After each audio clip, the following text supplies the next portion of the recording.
ऐनवेळी मनोज जरांगे पाटलांनी जे विधानसभेत उमेदवार देणार नाही अशी भूमिका घेतली, याबद्दल काय वाटतं? मराठा समाजाचं काय मत?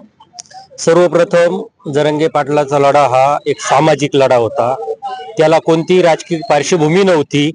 अनेक लोकांनी राजकीय पार्श्वभूमी जोडण्याचा प्रयत्न केला, परंतु जरांगे पाटलांनी वेळोवेळी सांगितले की मला राजकारणात उतरायचं नाही आणि लोकांच्या आग्रहा खातर जरांगे पाटलांनी इलेक्शनचं राजकीय ऐलान केलं आणि लोकांच्या प्रतिक्रिया जाणून घेतल्याच्या नंतर आपण इलेक्शन लढावं या निर्णयापर्यंत ते उतरलेत आणि सर्व लोकांच्या लोकशाही मार्गानं लोकांच्या मुलाखती घेऊन सकाळी 10 ते दुसऱ्या दिवशी 10 पर्यंत सलग 24 तास सर्व महाराष्ट्रातील लोकांच्या मुलाखती घेतल्या. त्यांनी लोकांच्या प्रतिक्रिया घेतल्या, परंतु त्या प्रतिक्रियामध्ये त्यांना असं जाणवलं आणि इलेक्शन लढायला पाहिजे. कालांतराने अनेक समाज बांधवांच्या प्रतिक्रिया त्यांच्यापर्यंत पोहोचल्या. हा लढा राजकीय नसून सामाजिक आहे.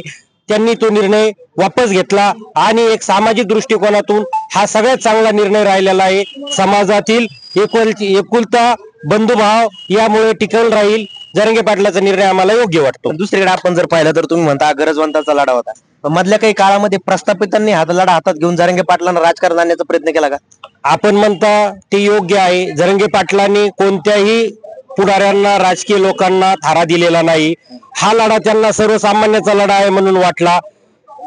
आंतरवालीच्या ठिकाणी जगातील सगळ्यात मोठं आंतरवाली केंद्र झालं होतं. मुंबई सारख्या ठिकाणी अनेक पक्षाच्या मुलाखती होत्या, पण एका खेडेगावात असं पहिल्यांदा झालं की त्या ठिकाणी मुलाखती झाल्या. या ठिकाणी जवळपास 1600 माजी आमदार मुलाखतीसाठी उपस्थित होते.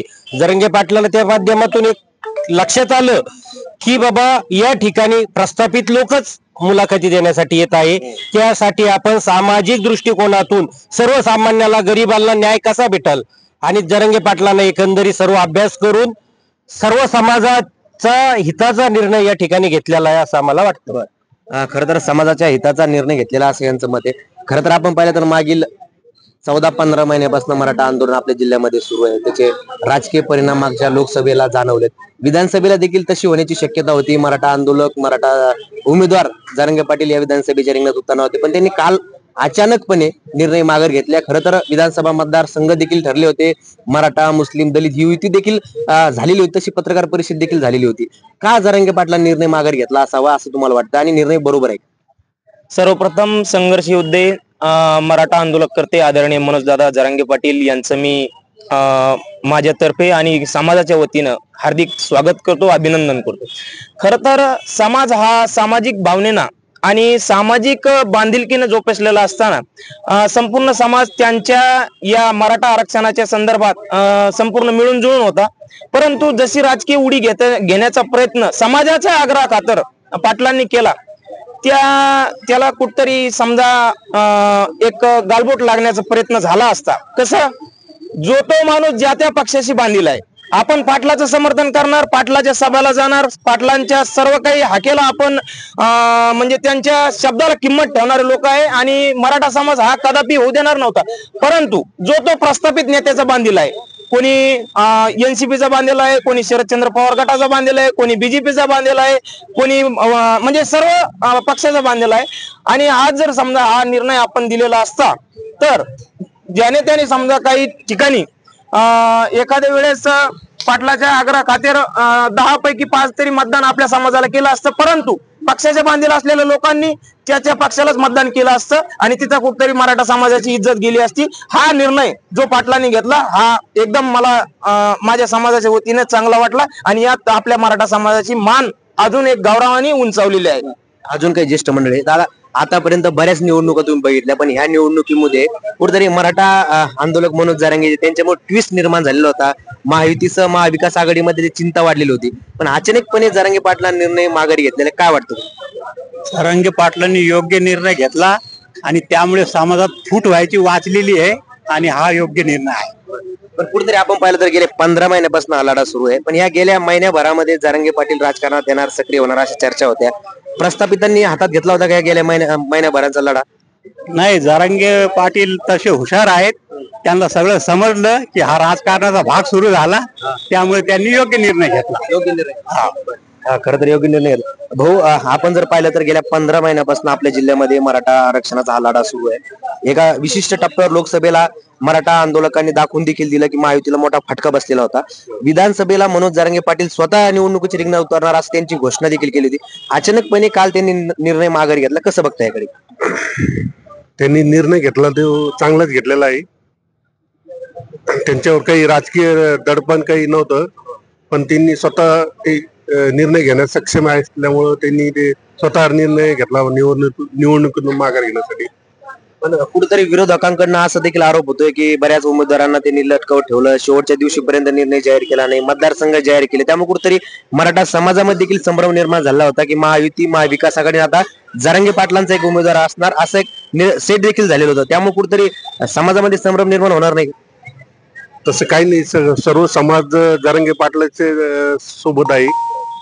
त्यांचा निर्णय समाजाला मान्य आहे. समजा खरं तर आपण पाहिलं तर सगळ्याच जरांगे पाटलांच्या योग्य निर्णय असल्याच्या या सगळ्या प्रतिक्रिया आहे.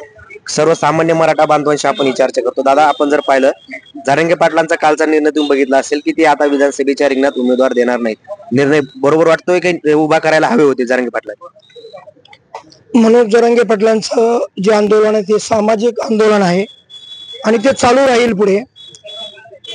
सुरुवातीला मनोज दादांनी इथल्या गरजवंत मराठ्यांना एकत्र करून एका चांगल्या दिशेला आणलं होतं आणि त्यांनी राजकीय खेळी करण्याचा प्रयत्न केला. पण शेवटचे 15 दिवस या ठिकाणच्या प्रस्थापित मराठ्यांनी त्यांना वलय घातलं. हे मनोजदादांच्या लक्षात आलं की गरजवंत याच्यात कोणीच दिसत नाही आणि जे कधी समाजासाठी जडले नाही, ज्यांनी सत्ता गाजवली तेच मातबर लोक या येणाऱ्या तिकीट देण्याच्या वलयामध्ये आजूबाजूला जमा झालेत आणि ते जरांगे पाटलाच्या लक्षात आल्यामुळं आणि त्यांच्या लक्षात आलं की गरजवंत कोणीच नाही आणि एक प्रस्थापित पुन्हा उद्या राजकारणाची घडी हातात घेतील ही कुठेतरी भीती त्यांना वाटली. प्रस्थापित मराठ्याच्या पुन्हा सत्ता हातात जाऊ नये आणि म्हणून तो फार मोठा निर्णय काल तो घेतला आणि त्याचा खूप आम्ही समाधान आम्ही समाजाच्या आरक्षणासाठी अनेक वर्ष आंदोलने केली, सर्व्हिसमध्ये असताना केली आणि म्हणून जरांगे पाटला कालचा निर्णय घेतला तो समाजाला मान्य आहे आणि आजही समाज त्यांच्या पाठीशी राहील. येणाऱ्या निवडणुकीमध्ये मराठा समाजाची नेमकी काय भूमिका असणार आहे? आता प्रत्येकाला बोलण्याचं स्वातंत्र्य, स्वतःचा विचार मांडण्याचं स्वातंत्र्य आहे, परंतु इथला मराठा समाज मनोजदादा जरांगे काय भूमिका घेतात त्यांचं एक धोरण आहे पाडायचं किंवा ते शेवटी बोलले मी काही सांगणार नाही, पण ते संदेश द्यायचे. जसं लोकसभेला फटका बसला त्यांचं बोलणं की ज्यांनी आरक्षणाला विरोध केला, समाजावर अन्याय केला, लाठीचार्ज केली आणि गरजवंताची काय गरज आहे मराठ्यांची, शिक्षण, आरोग्य, नोकरी, याच्यासाठी ज्यांनी विरोध केला त्यांना पाडा असं त्यांचा संदेश आहे, असं स्पष्ट ते बोलतात आणि त्यावर समाज निर्णय घेईल. अजून काही नागरिक आपल्या सोबत आहे. काल जरांगे पाटलांचा निर्णय तुम्ही ऐकला असेल, विधानसभेच्या रिंगणात ते आता असणार नाही, त्यांचे उमेदवार देखील असणार नाही. याबद्दल हा निर्णय योग्य वाटतोय काय चुकीचा निर्णय झाला? नाही, हा जरांगे पाटलाचा जो निर्णय आहे तो योग्यच मानता येईल. कारण त्यांनी जे पहिल्यापासून जे लढा केला किंवा आपल्या आरक्षणाच्या विषय, तर त्यांचं म्हणणं आहे की बा एकदम गरीब जो मराठा समाज आहे त्यांना आरक्षण भेटावं याच्यासाठी त्यांचा लढा होता आणि राजकारण हा त्यांचा काही मुळात विषय नाहीये आणि त्याच्यामुळे त्यांनी माघारी घेतली. राजकारण हा कधी एका समाजावर किंवा एका जातीवर होत नसतं. राजकारण करायचं म्हणलं तर सगळ्या समाजाला घेऊन चालणं पडतं, हे त्यांच्या लक्षात आलं असेल, त्याच्यामुळे त्यांनी त्यांचा निर्णय मागे घेतला असेल. एका जातीवर तुम्ही म्हणताय, जरांगे पाटलांनी दलित, मुस्लिम, मराठा अशी मोठ बांधली होती. आपण पाहिलं तर जे मौलाना नोमानी त्यांनी आंतरवली सराटी येऊन पत्रकार परिषद घेतली, राजरत्न आंबेडकर होते, आनंदराज आंबेडकर होते, यांनी सगळ्यांनी घोषणा केली की आता मराठा, दलित, मुस्लिम हे समीकरण राज्यात म्हणजे लागू होणार आहे आणि कुठेतरी 3 समाज मिळून निवडणूक लढत होते. असं असताना देखील जरांगे पाटलांनी काल अचानकपणे माघार घेतली. याबद्दल काय वाटतं? त्यांचा निर्णय कोणाला पण आपला निर्णय घ्यायचा एक हे असतं, त्यांनी सगळ्या समाजाला विचार करून त्यांनी निर्णय घेतला. कुठेतरी समाजाला विचारून निर्णय घेतला असं यांचं मत आहे. दादा आपण जर पाहिलं तर मनोज जरांगे पाटील पहिले राजकारणाविषयी एवढं बोलत नव्हते, मात्र गेल्या एक महिन्याभरापासून त्यांनी एक राजकीय भूमिका घेतली, विधानसभेला रिंगणात उतरण्याचं ठरलं देखील होतं. अचानकपणे काल निर्णय माघार घेतला, काय वाटतं? पहिलं तर त्यांना राजकारणात यायचंच नव्हतं, पण लोकांच्या आडीमुठेपणामुळे त्याला राजकारणात येणं भाग पडलं. त्यामुळे त्यांना राजकारण हा विषय मराठा समाजाचा नाहीच आहे. पहिला प्रश्न हा आहे की मराठा आरक्षण कसं मिळावं हा प्रश्न आहे. त्याला राजकारणाचा कोणताच विषय नव्हता. त्यांनी पडल्यामुळे असं झालं ते की लोक मागा लागले, जे तिकीट मागायला लागले ते पूर्ण पक्षाचेच होते, ते सर्वसाधारण मराठा नव्हतात. त्यामुळे त्यांना हा विषय माघार घेण्यासाठी भाग पडला. बरं, जरांगे पाटलांनी राजकारणात जावं असं गरजवंत मराठ्यांचं म्हणणं होते की प्रस्थापित मराठ्यांनी जरांगे पाटला राजकारणात आणण्याचा प्रयत्न केला?